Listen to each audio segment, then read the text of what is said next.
मने में ईश्वर मने में अल्लाह मने में काशी कावा अरे मन ही में कावा जी मन के कोठरिया हमर खोल दे बाबा जी मन के कोठरिया हमर खोल दे बाबा जी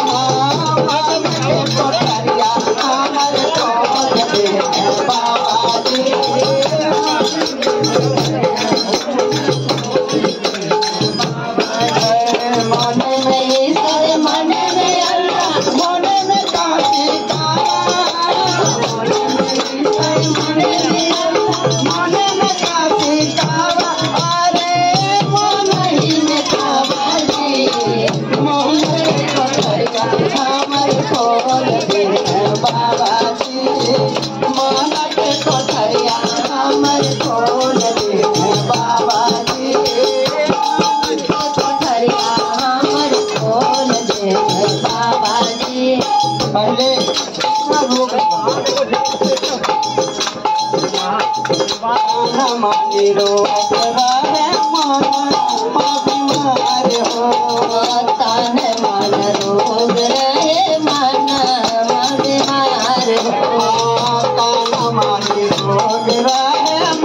गुरु के चरण में सब माथा बजुकाने गुरु के चरण में सब माथा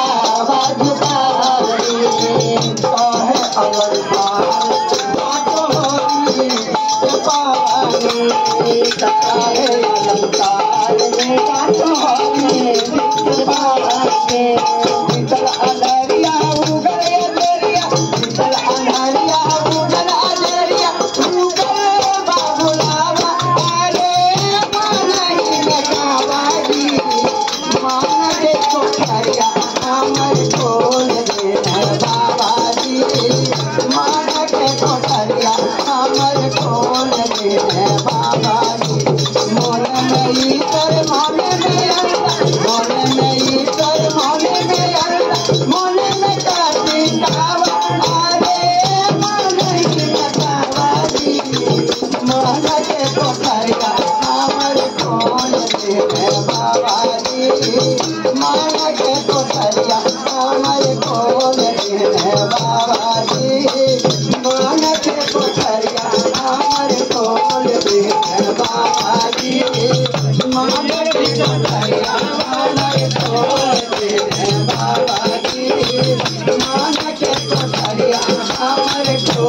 देने बाबा जी